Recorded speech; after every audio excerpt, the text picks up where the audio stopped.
Yes, world, it's your boy Big Jackson. We are here with the KC Juice in the house. I got my man, my co-host, my partner, the Stitch Wizard, Heath Porter. What it do, heathen? Man, chilling. Man, I'm telling you. We're working it out with you. Yes, sir. We are working it out. Yes, sir. Get some juice out of this thing today. Yeah, we gonna get that juice. We gonna add some more ingredients to the juice. Before we do that though, we gotta take a second to thank our sponsors, the DAC Shop, KC Daiquiri Shop, 1116 Grand, downtown Kansas City, Missouri. Yeah. If you guys want to come get some of the best New Orleans style food in the entire city, make sure y'all hit up the DAC Shop. Plus, the best daiquiris in town, period. Nice. They got every selection. They got everything you need. One of my favorite spots in KC is sitting on the deck, right there on the little porch in front of DAC Shop, man, on a nice, beautiful evening. So y'all get on now and check out the DAC Shop for sure. And then, of course, I also got to give shouts out to our great sponsor, EAJ Events. If you guys need any kind of event planning or decorating, make sure you holler at EAJ Events. See them at EAJ Events on Twitter, Instagram. Make sure you guys, especially their Instagram, check them out. If you guys need any services from them, hit them up. So, again, we want to thank both of them for sponsoring us and being partners with us in the KC Juice as we pour it out. Yes. Of course, we got our guest in the house tonight, man, somebody who's going to continue to add to the juice. We love it. We love representing for the town. So, my man, Titus Golden. Yeah. Titus, what's up, bro? Man, I'm good. Appreciate you having me, man. Man, I appreciate you coming through. Oh, yeah, Real no talk, doubt, man. No doubt. So you know what, man? We always start with KC Juice. We got to know. Tell me about your KC roots, bro. Like elementary school on through. Where you part of town, all that. Man, so I grew up 37th and Bells. Okay. Man. Exactly where that's at, right by so, Central. Yeah, so the neighborhood school was Lad, but I couldn't get in that school because it was too full, so I went to Milton Moore Spanish Magnet. So, so for kindergarten through 4th grade, I went to a all Spanish school. Wow. So I was pretty much fluent in Spanish. Wow. Yeah. Check that out. Yeah, so English, I always struggle with English. To this day, I struggle with English because, I mean, you know, that's all you could do is talk Spanish. So it's kind of one of those things when you talk English, that get you in trouble. Yeah. You know, you get suspended. So I used to write in Spanish, talk in Spanish. So when I used to come home, you know, and try to have a conversation with my family, you know, it was hard because, you know, I would speak Spanish all day, you know. Wow, that's wild. And this was when you were it was a kindergarten up to the 4th grade, and then they closed. Totally immersed. Yeah, so they closed the Spanish Magnet programs, and so because what it was is that when you go to those schools, the reward was when you get to 5th grade, you'll have a pen pal in Mexico. So you'll write them for the entire school year, and then you end up going over there to meet them. Mm-hmm. You know what I'm saying? So they shut it down. So I left there from Milton Moore. They combined all the foreign language schools together at Foreign Language Academy. That was a nightmare. So I ended up going to Melcher. Okay. Wow. And so then my middle school, I went to Academy of Kansas City. That was a new little charter school. Then I did 1 year at Center. Okay. And then I finished everything out at Raytown South. Wow. Okay. Nice. So, man, you were coming up in the Kansas City, Missouri school district when it was kind of all over the place. Yeah. So, you know, we talked to somebody else, and we were talking about the idea of people's parents, like this particular person was saying how their parents sacrificed and sent them to private school. Mm-hmm. You know what I'm saying? But how I'm saying that it's so important for us to figure out how to give our kids the best education. Right. Yeah. You know? Right. What do you think when you look at even the school district now, which is in a much better position, it's much stronger now. It's too bad they weren't sold completely on the neighborhood schools at that time. They was just trying everything. Right. Yeah. To throw it against the wall to see if it stick, you know. But you know, what does it look like to you now as somebody that's a father of kids, man, trying to make sure your sons get a good education, you know? Man, you know, so for me, I just try to give my kids the opportunity that I didn't have, you know. And of course, like that's a, you know, people they say that's cliche, you know, but that's wholeheartedly, you know. Yeah, that's for real. You know, if I have to put them in a much better school, you know, that's what I'm gonna do. You know, I don't want to get those phone calls of, you know, bullying and this, and I mean that can happen anywhere. But there's certain schools that's common. You know, there's certain schools that, you know, they don't have the backing of the community or the staff, the principals, the leadership. So it's like, you know, these teachers, man, they human just like anybody else. You know, so if you constantly getting those disruptions, you know, them kids disrupting them classes and stuff, and my kids is part of that, you know, I'm not going to like that. So for me, you know, I'm going to put my kids in the best position to win. So as they get older and become men, they won't have an excuse for like, well, my dad wasn't there, he didn't do this, he didn't do that. They won't have that story, you know. So, you know, I take education serious, and I don't feel like getting them phone calls. For real. You know what? And you know, I could already tell your boys are very mannerable. They know. You know what I'm saying? I love that. So, you know. So you graduated from Ray South. When did you come out of Ray South? 2006. Okay. Yeah. All right. You know, having been an out South guy, Ruskin guy, you know, we hated Ray South. Oh man, look, Ruskin Nights. That's the Ruskin Nights. It's all good. It's all good. It's all good. So where do you go from there after you graduate from high school? Man, so when I graduated high school, so actually, I take that back. So when I was in high school, I had a bad run-in with the police. Wow. And so I was roughed up by the police when I was 16 years old. It's funny because I was actually leaving from the Vaughn's house, Jack Vaughn and Carolyn. I was leaving from their house when we was going over there to EC over in Kansas. And so I had called my mom and told her I was on my way home. And so when I was driving down 135th and State Line, but I was about to I just had passed the Walmart, and I made a right-hand turn, and so I seen this cop in my rear view, and I was like, oh, man. So before you know it, I was surrounded by cops, you know. So they had snatched me. They had snatched me out of my car, slammed me on the hood of my car, and at that time I was driving an '89 Buick LeSabre. One of my older brothers gave me that car, you know. And so when they got me out the car, you know, they was told me I fit the description of a robbery suspect. And so me, you know, being in church at that time, playing around, I said, hey, man, I ain't never robbed nobody. Well, I take that back. I rob God from time to time. I rob him because I don't pay my tithes, you know. But they wasn't buying into that, you know what I'm saying? And so, you know, they had me on, they had me on the hood of the car. My face was burning. Right. And, you know, did they even ask? Was it man, just like, nah, get out the car? Yeah, it was just like, it was just get out the car, man. And I was a little puny little dude. You know what I'm saying? And so, you know, I remember, man, I had turned and looked at one of the cops because, like, my face was burning. I said, oh, nah, man, I can't stay on this car like this. And so, you know, when he smashed my face back down, I kind of leaned back up.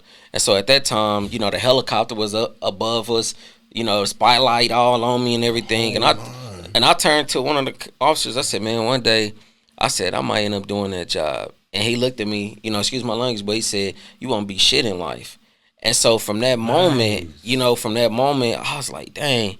And I had, you know, went home, told my mom why I was late, told her everything that was going on. And her response was, you know, Titus, if you ain't got nothing good to say, don't say nothing at all. But in my mind, I'm like, that's all you got to say?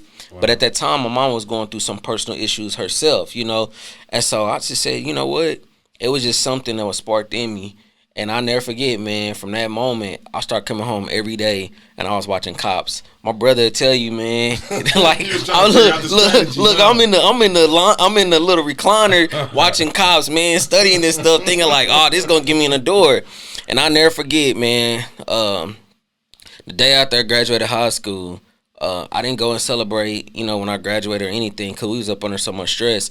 You know, my mom was struggling. Her husband walked out on us. You know, my mom prayed. She just said, you know, I just pray that God allow me to get y'all through high school. And it was crazy, man, because God answered her prayers. The day after I graduated high school, we lost everything. Wow. And so at that moment, it was just like, dang, do I be mad? Do I be what? But I was like, but God answered her prayers. Right. You know what I'm saying? And so, wow. after high Watch school, what you pray for. I know. So after high school, I just started working. I told her I can't go to college. I gotta work. Like we gotta, make sure you good. And so I was working 3 jobs, and I lost all 3 jobs in the same week. Wow. Yeah, don't ask me how, cause I have no idea. And so it was crazy because that story that I thought about when I was 16, how that cop told me I wasn't gonna mount up to nothing. So I applied for KCPD when I was 18. And so the week that I lost those 3 jobs, I had went applied, and I got 3 interviews. I'll never forget, man. It was on a Thursday. I was walking down the stairs, had my lunch pack. I told my mom, I said, I'm not coming back until I have a job. And I had 3 interviews since I lost 3 jobs. Man, I walked down them stairs, the phone rang, ran back upstairs. It was KCPD offered me a job at 18 years old. Wow. So yeah, so that's how my journey that's how my journey been since I graduated high school. So what did you start doing at 18? So I was working in the jail at 18, Yeah. and then when I turned 20, I transferred to the police academy, and then by the time I graduated, I was 21. So, yep, I was one of the youngest officers on the streets. Wow. Yeah. So that's how long now? Man, I've been in the game for about 14 years now. Nice. Yeah. So you have seen a lot. Yeah. Oh yeah. In 14 years. Yeah. Wow, that's incredible, man. Yeah. Because the idea that the position that you felt like you were in at that time in your life, even the losing 3 jobs in a week, you know what I'm saying? Yeah. Like everything, he still opened the door for you. Yeah, absolutely. And made a way. So, Absolutely. So when you go to the academy, when you go in to be KCPD, so we got to talk about PD. Because Just by chance, did you ever run into that cop any? Man, yeah. So when when I was younger, I wasn't that mature. You gotta think, man. Yeah. 21 years old. You got all this power. I never abused my power to the community, but I walked around with this cocky, arrogant attitude. And so I did let it be known to those officers like who I was. And it shocked them. You know what I'm saying? Because, they was on their way out the door of retirement anyway. Right. But that was the best retirement gift I could give them, is send them to your retirement seeing me. You know what I'm saying? So it's like, hey, how you doing, bro? You know what I'm saying? I was like, you remember me, dog? So, yeah. Wow, that's pretty good, man. Yeah. That's nice. That's inspiring. Yeah, that is. So, Wow. Of course, policing and policing issues are so huge in this country. Right. And what happened to you at 16, and what the things that we see now on a kind of regular basis, we all know Right. that it had been going on forever. Right. The only thing that's different now is these cameras and Right. catch it on Right. camera. I think Right. all of us have experienced some Yeah. bad situations No with question. police. No Right. question. Yeah. And so, as we sit now with so much divisiveness in this country in general, I think it's more important than ever for us to hopefully try to find a way to at least be together as a community, because people in North Dakota or people in some whatever state they're in, I can't communicate enough with them to be able to get us on the same page. But right here in our community, we have to be. And so PD has to be a part of that. People don't understand, to me, the concept when people said defund the police, that does not mean take the money out of it. Right. It means using the resources in a better way. Right. And that's what it's about. So for you, when you hear somebody or what we've been through since George Floyd, oh my God, man, that was like Right. Yeah, that's mega crazy. bomb. Yeah. Like when I see people all over the world down on one knee, not just in America, all over the world, that was huge. So Yeah. how do you see policing now? You've been in the game 14 years. You've seen a lot. Right. What's your feeling every day when you walk out and you go out in the streets, dealing with the community, under the pressures from dealing with what's happening at the office, the office politics of it all? Like, how do you deal with all that, bro? Man, to be honest, most people that know me, especially within our department, I'm going to always be a leader no matter what, Nice. I tell, that's why I teach my sons, is that if it costs me my life to stand up for truth, then that's my legacy, you know. So I would prefer to have a whole police department hate me than have the whole world hate me, you know. And so for me, I always educate people to know your rights. Most people think that, you know, and I laugh, you know, because they think watching these police shows and stuff that they know everything, and they be quoting stuff to me, and I'm like, man, no, that's not it. Bro, that's Hollywood. That's scripted. You know what I'm saying? I'm like, don't do that, because that's gonna get you in some trouble, you know. And so they be like, I know my rights, and I'm like, nah, you don't. And so, you know, when I go out, my whole day is to educate people. You know, I don't think that jail is not an answer. That's just a resource that you use. But it's like, how do I get people to live when I leave? You know, because I think that the ultimate reason that people call the police is because they feel like they ran out of options. But that comes from a lack of communication. You know, it's like proving, you know, well, you did this, you did that, you know. And I see a lot of times where, you know, men get afraid when the police come because the woman called the police, you know, and and like I explained it to him, I said, nah, I'm like, I don't take sides. You know, I listen and I try to, you know, be neutral in the situation, but I want to educate both of y'all at the same time. You know, like when police officers get called to your house, don't you, like, just notice, like, that's a percentage. Like, you part of a percentage now. You know, like each call that you go on, they calculate that. You know what I'm saying? They know your address, everything. Like, you know, so I tell them, I said, find other avenues, you know, when you having problems. You know, don't bring the police in your situations, because you might deal with a cop who on the borderline of snapping, you know, like, you know, his wife might have cheated on him and left him for her boss at her job. And now you going into this situation and it reminds you of what you got going on.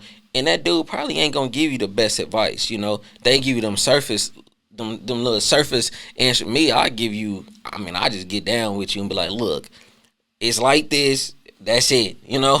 I can't sugarcoat with you, you know, because I mean that's not how life goes. It's the real thing. Yeah, it's the real thing. So, you know, I would hope that we could find, because the most disturbing incident of all, and George Floyd was disturbing. Yeah. But this most recent incidents where these black cops up in Chicago beat that boy to death, man.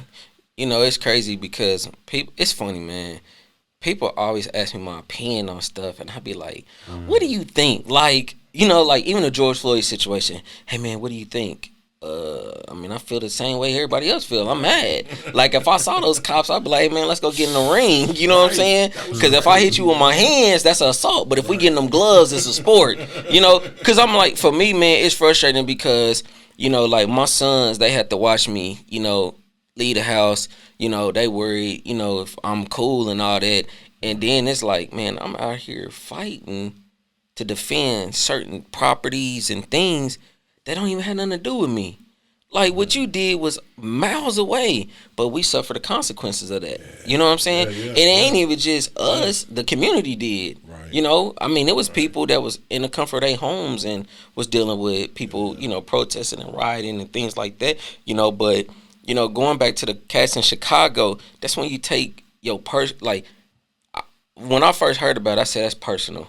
I said, there's no way in the world that that escalated like that. I said, nah, that's personal. So then when the story came out, I was like, yeah, that's the pride of a man.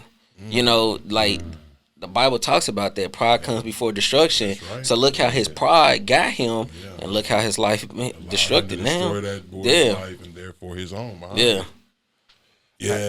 I wanted to ask, to me, it seems like the police forces have went from this neighborhood watchman that you knew. Because when I was a kid coming up, I knew the policemen in my neighborhood. I knew I was going to see him. Now it's like a militant force that is trained to be lethal. And when I say that, some of these moves they throwing on these cats, hog tying you with your feet. I mean, I mean, I know, I get it when it comes to that person that won't. But if you got a man down, he's on the ground. what is the need for that excess sitting there holding this person down? Yeah.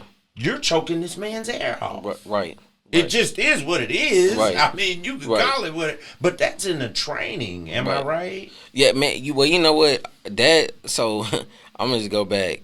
Like, none of that stuff is new. You know, this way of policing, militant, that's not new. It's just the thing about it is a lot of people don't know the history about police. I see. So when you start looking at the history of the police, like, this is actually lightweight compared to how it used to be. You know what I'm saying? Like, this is lightweight. Because you got to think, like, before we was born, like, you got to think back when police, like, it was 1800s when it was started. Yeah, you know what I'm saying? And it was pretty much to keep it was to keep the slaves in line when the masters couldn't control them. That was it. So you got to think that you had, when you start dealing with the police, and it's not always a black and white thing.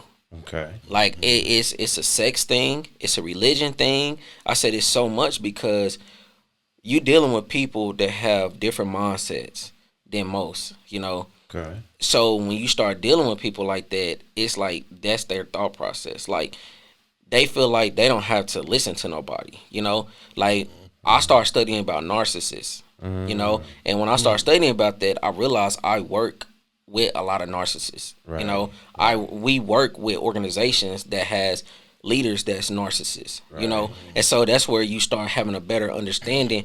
And not saying that it's right, but you be like, you know what? My only hope that I have is in God. Like, I don't have no hope that things will get better. Wow. I have hope that when God comes back, things will get better. Wow. Because when I look at the Bible, my faith in who I believe in, He warns me about this. So the only thing I could do is just navigate the way that I can and do the best that I can, because when they start putting certain people in leadership, that's how it goes. Because if you think about it, there's not a lot of laws like how we used to. So that's where they go to one world government. There's really no gun laws. The only gun laws that they have is really for felons. True. But there's no other gun laws. Right. You get what I'm saying? Yeah. But you got to think you got to think. Right. An 18-year-old could buy a rifle, but he can't buy a handgun. Right. A rifle do way more damage than a handgun. Yes, you see how backwards that is? Yes. So you would take somebody that's a working citizen, they would give you double time of jail than somebody who is a repeat offender. Wow. That's how the system is. So it's just a broken system. Okay. And me personally, I don't think it will ever get better. Wow. I mean, I just don't. No hope for the future. Because you got to think. Look at all the stuff that happens and stuff still occur. Wow. You know, like George Floyd, that situation had to happen. It had to. And I told people, I said, that was one of those things where he wasn't Jesus, but if you never knew what the crucifixion or ever had an illustration of the crucifixion, you seen it with your own eyes. Like, listen, COVID, like for me, I told people, I said, you know, people, they take on COVID, but I looked at COVID in a whole different way. I said it had to be something to slow the whole world down to actually receive a message that was trying to come forth. Colin Kaepernick, he kept talking about it.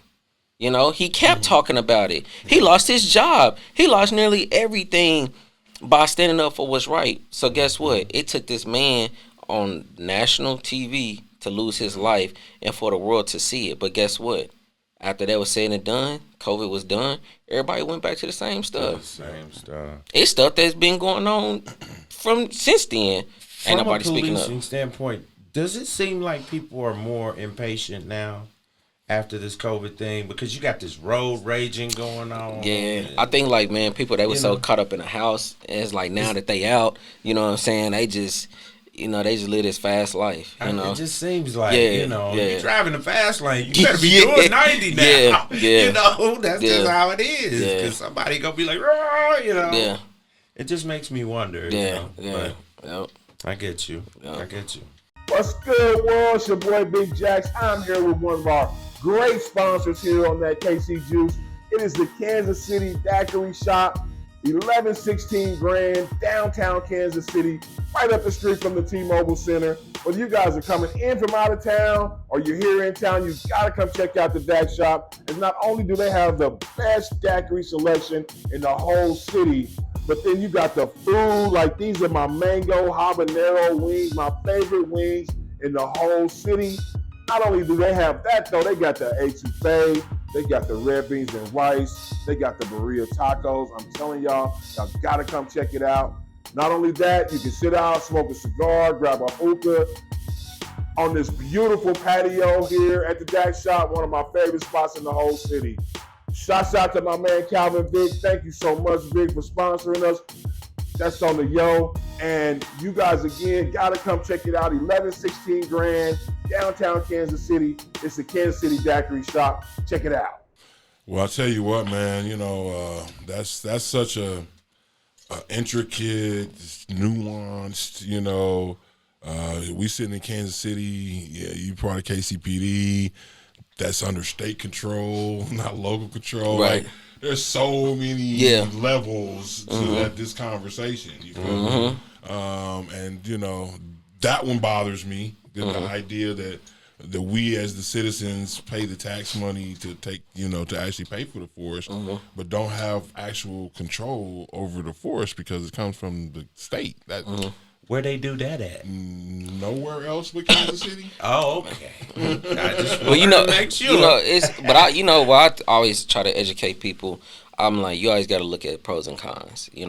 Like, you got to look at the pros and cons of the city controlling versus the state controlling. To be honest with you, they all work for each other. You know what I'm saying? And at the end of the day, what can you say as a citizen where they gonna listen to? We've been saying stuff as citizens for years. Oh God. You know what I'm saying? I remember as a kid, right. People would be saying stuff. Just think what we just talked about, George Floyd. Yeah. You had Colin Kaepernick kept saying stuff about it, right. But now this man, his life gone. Yeah. You know what I'm saying? Yeah. So it's like, even if it was local control, what would make them listen to us? You know what I'm saying? Man. So just think, like, the people. Just think about the people that you vote for. You don't know nothing about them. Yeah, they gonna tell you what sounds good. Yeah. Right. It's like the dating scene. You know what I'm saying? Like, I know some of y'all married, but it's just like that. Like, you talk to somebody and you be like, dang, like, I didn't see that. Like, you hid that. I look at it the same way as voting. When you look at these people, if you really don't know them and study what they're about, they get you. The one thing I'll say as far as that's concerned, in my opinion, at least locally, like, I can go stand in in front of Q's office tomorrow. Yeah. Till you gonna come in here at some point, and I'm gonna be standing right here. Right. Like, I can go talk to Melissa Robinson or any of these city council people, Raina Park Shaw. Right. You know what I'm saying? That's my homie. Right. Not only I don't even gotta go down there, I just call, hey, Raina. Right. So for me, that's why I tell people what happens in these presidential elections and even these congressional elections, that's fine. I understand the ramifications of those things. And because those they have ramifications too. Look at the Supreme Court right now and tell me that didn't have some ramifications for not voting for him.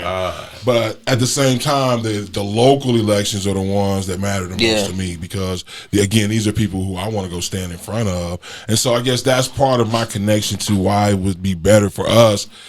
Because I guess the other problem that I have with it is we know where it came from. Right. We know where the state control came from, what it started as. It was to suppress the black communities in Kansas City and St. Louis. Right. Right. But here's the crazy part. Even if you get local control, it's still not local control. That's the whole thing. It's still not 100% local control because you got to think. Somebody got to answer to somebody. True. You know what I'm saying? But to me, then the mayor has to answer to us, the voters. True. Right. So when something happens with the police department, and it's the mayor is responsible from the standpoint of the next one up the chain. So you got your police chief who's responsible. Now next up the chain is the mayor. He's got to be the next one to answer the question. Right. But he don't actually have any real. But he on the board though. He is on a board. Yeah, he on the board. By the government. Right, he on the board. The only reason he's on the board is because he is the mayor. Right, but that's what I'm saying. It's just a system. It's like a revolving door. You know, You're out of order. Yeah, and that you know, and that's the sad part because I'm like, dang, like this like a revolving door. Yeah, you know, because you know what, I look at other cities that's local control and they like random departments in the ground because you got to think how many people think like you, how many people really care about what goes on in community, how many people. True. Right. People only care. There's a handful of people that actually care versus some people that just jump on a bandwagon just because. Like some people, they didn't care about that George Floyd situation. Right. They was just down there just being nuts just because. Right. So you get what I'm saying? Yeah. So it's like, what you really gonna do? You know? So like for me, I get it because I grew up in the community. You know, my family still live on Bells. You know, I mean, her family all over. You know, like I got 6 brothers. You know, 1 sister. I'm the baby of the bunch. You know, so for me, it's like I get it. You know, some of my brothers been in and out of the system. You know, but it's cool for them because they could call me. You know, I'm gonna tell you the right thing. You know, and that's the sad part. For me, I'm on the inside, so I see it differently. I see it from the street side and I see it from the police side. And so when I put them together, I just be like, man, this system is it fails us as a community. And it don't matter if you black or white, it fails us as a community now. That's somebody looking out the window. It fails us as a community. So again, you know, I've said it several times, man. It's not that it's a broken system; it's working just as about the way it was supposed to work. Yeah. And that's the problem because so many things in this country were initially designed by the upper class, the rich class. Like you said, patrolling was designed to patrol the slaves when the masters couldn't keep them in control. So has the idea of policing ever changed? That's the base of this. Yeah, I think. Well, because if it was made to do exactly this job, guess what? It's doing its job. Based on the recent story that came out in the newspaper that says we sending you to minority neighborhoods in order to write tickets. Not really. Yeah, I just say, you know, for me, man, it's a sad. Now you are. It's a sad situation. You know, I feel like people are put in positions for a reason. Yeah. You know, you either gonna do good or you gonna do bad. You know, I feel like I'm a blessing. You know, to this community. Yeah. You know, I've helped so many kids. Right. You know, working in and out of them schools. Hey, I was a school resource officer at Ruskin. So you should be proud of me, man. You know, you should be proud. You know Cyrus? Yeah, that's my guy. You know what I'm saying? Yeah, so he was service employee of the month. Last year, you know what I mean? And that's what I'm saying. Like he up there doing his thing. But you know, it's like, you know, a lot of people overlook that type of stuff, you know, because you got to think like, man, working with these kids nowadays is 10 times harder, you know. And it matters. Yeah, and because they got a lot of pressure on them, you know. I mean, we didn't have a school resource officer that I can remember when I was at Ruskin, you know what I mean? Yeah. But I was at Ruskin with Cyrus at a football game. And a basketball game. We hung out both times. And to see his interaction with those kids. Yeah. And you could just tell that those kids felt safe. Yeah. Oh, yeah. They love him. You know what I mean? Yeah. And they would come to him and be like, you know, can I talk to you for a second? You know, they put him to the side and they tell him that's what's trust going on. right there. Yeah, that was real. I was so happy to see that because I love my school. Right. Bro. And it hurts me the idea that it has changed to the point where I was there one night at a football game and there was a little girl. She was a freshman, and her mom had dropped her and her cousin off to go to the game. And because her cousin wasn't a student at Ruskin, they would not let them in. Her mama had to come back to come to the game with her. They was little girls to come to watch the football game. Her cousin, bro. Yeah. Like it's supposed to be a community gathering spot. That's what it was, man. Yeah. Like it didn't matter, but it was so they're so. And I talked to the principal about it. why would that be? And he was like, we just cannot afford to have something go on with some kid that's not from here that we have no way to get back in contact with or connect to the situation. So we just have to eliminate it altogether. Without a parent, if you don't go to school here, you can't come to the game. Yeah. What? Wow. Yeah, it's different now. Totally different. So I appreciated so much what Cyrus was doing and the impact that he was having and what a resource officer like that does. So, man, so I got you. KCPD, PD conversation, definitely appreciate that. I love the openness and the, real talk about it. That's honesty. And that's important because I think I know a lot of cats that are cops. Yeah. My boys, BC, the Vons over in Kansas, Jason and Nick, you know what I'm saying? Like, I know so many of my guys, Bob G, like so many of my guys. So I never have been one that's like all cops are terrible. Yeah.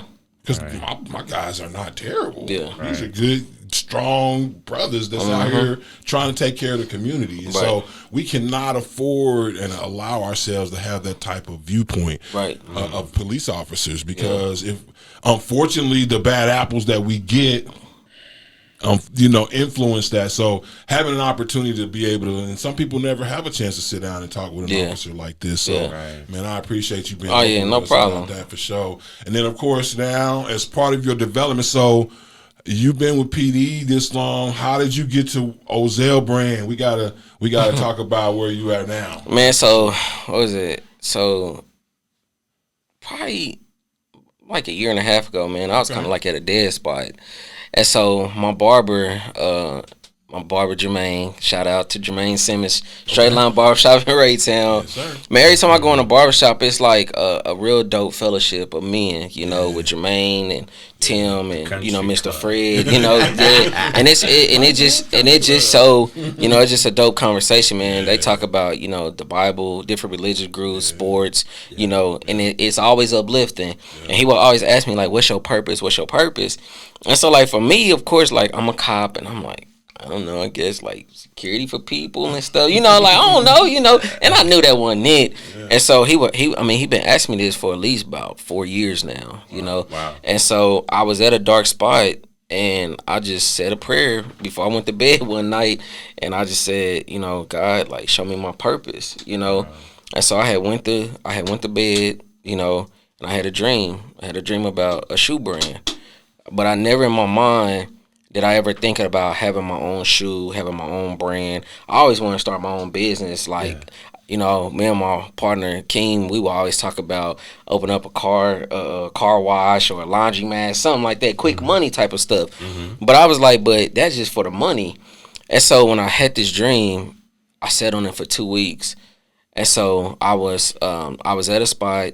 I was actually working, and I had a conversation with someone, and he had said something to me, and it confirmed that dream. And I was just like, oh, okay, whatever. But then I saw this guy. I was out. I think I was watching the Chiefs game at this bar, and this guy, I seen him from over the way, and I was like, man, this drunk dude, please don't come over here and bother me. 45 minutes later, he came over and bothered me. His name was Marcus, so shout out to Marcus. That was at the social. Yeah, and he had came up to me, and he said, man, he was like, greatness is written all over your face. He said, and this is free game right here. To make a pair of simple shoes is $200. The average is $250. So when you go to the store and you buy a pair of Jordans for $250, $275, you literally just pay for that whole shoe. You literally just pay for that whole shoe to be made from start to finish. We talk about from the design process of sitting down in the meeting to the mold, the whole 9 yards to that mug landing at your front doorstep. You just pay for that whole shoe. Nice. And a lot of people don't understand that. Man. They don't understand that. That's why I said, I wasn't, I'm not trying to be cocky or arrogant, but when God bless you with a gift, you have to take it serious. Yeah. And he blessed me. He trusts me with this. So with that being said, I can't just do everything for free. You know what I'm saying? Right. I just and I can't allow you to run me down like free. Because like value. Yeah, like what okay, somebody want to know how I got in Walmart. Well, I can't give that to you for free. You know how many times I was frustrated where I thought about punching a wall, denied 21 times where I'm like sitting up there. At like time number 17. Yeah, I'm just like, look, I thought about smoking a Newport Slim and I don't even smoke cigarettes. I was like, boy, look, you know. But, you know, it was just one of those things, man. You know, I tell everybody, like, you know, God had blessed, he blessed all of us with gifts and talents. Yeah. And those gifts and talents, like, I'm sorry, like, you might have to charge, you know? That's just like church, you know? I used to be like, dang, boy, they got a revival, this pastor preaching for this whole week. And then when I'm looking at his check, like, dang, he made 10 to 20 racks. You making all that money, you know? So it's like my gift is just no different than a pastor.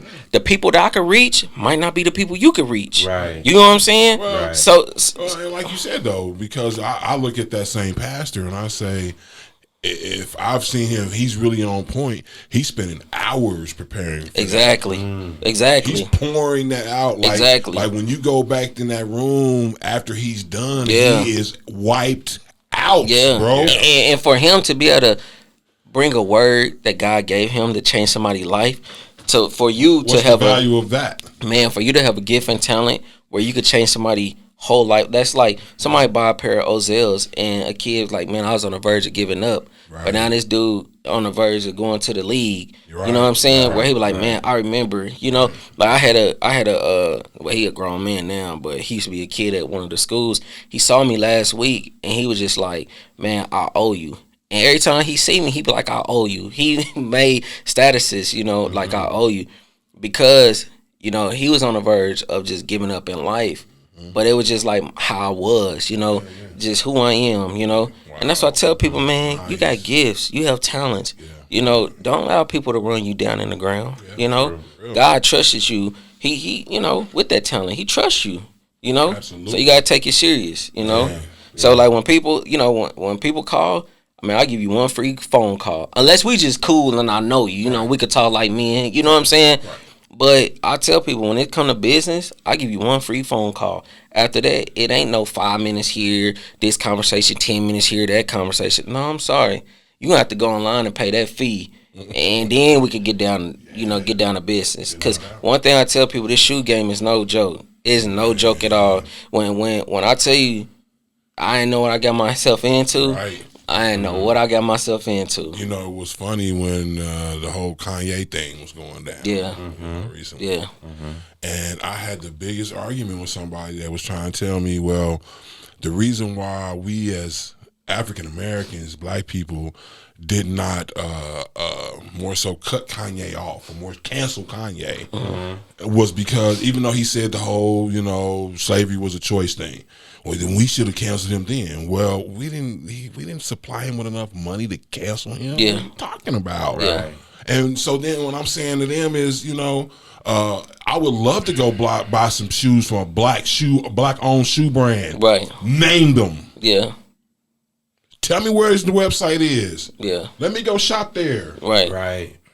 You Who are a is it? unicorn, my man. Yeah. So when you said that to me the other night when I Yeah. saw you, what? Yeah. What? I Yeah. said the same thing. And, It does. and as soon as I was already telling you Yeah. about him before he Yeah. came back in the room, Yeah. because I already knew. Yeah. I know what that means. Yeah. I Yeah. know what that means. Yeah. So Unicorn. man, I'm so Yeah. proud of you, bro. Man, I appreciate Yes, sir. it. Appreciate Man, it. that is Yep. hot. And anything, man, I got so many things going in my head about ways to even just push that, bro. Yeah. know Man, what I I'm appreciate saying? it, man. And, you know, Yep. I cannot wait to people to check this out and hear your story. Tell us where we can find you or your brand on socials, everything. Man, so you follow us on all social media, man. I'm talking about TikTok, Twitter, Facebook, Instagram, you name it. Ozell Brand. You could, you know, cop a pair of kicks. OzellBrand.com. I saw some red and gold ones. Yeah, so those are some little special edition we did for the Chiefs. That's when we, you know, for our launch of them. Yeah, so you go to OzellBrand.com or go to OzellBrand/Walmart. I mean, go to Walmart/OzellBrand. If you're trying to get some, you know, cliques, or you just go to our website. You know, if you message us on any of our social media, man, we'll try to make sure we connect, hit you back as soon as possible. You know? good. So That's yeah. good. I love it. All right, man. Well, thank you. Appreciate you thanks again. for The having KC Juice, man. Yeah. Again, we got to thank our sponsors, KC Dak Shop, 1116 Grand, downtown Kansas City, right up the street from the T-Mobile Center. Yeah. Next time you guys are down, or if you're in town checking out the draft or basketball or just here, just checking out the city, make sure you guys go check out the Dak Shop downtown. Also, EAJ Events on Instagram. If you guys need any kind of decorations, make sure you hit them up as well. We sure appreciate our sponsors partnering up with us. Stitch Wizard. What it is. Man, we got through another one and We it's off the did. chain. I We love it, did. man. We killing it. Interesting, brother. Man, bringing something to KC that KC need. I'm telling you, the juice. Absolutely. Hey, so we appreciate everybody out there checking us out, man. Hit us up next time on that KC Juice. Hit your boy.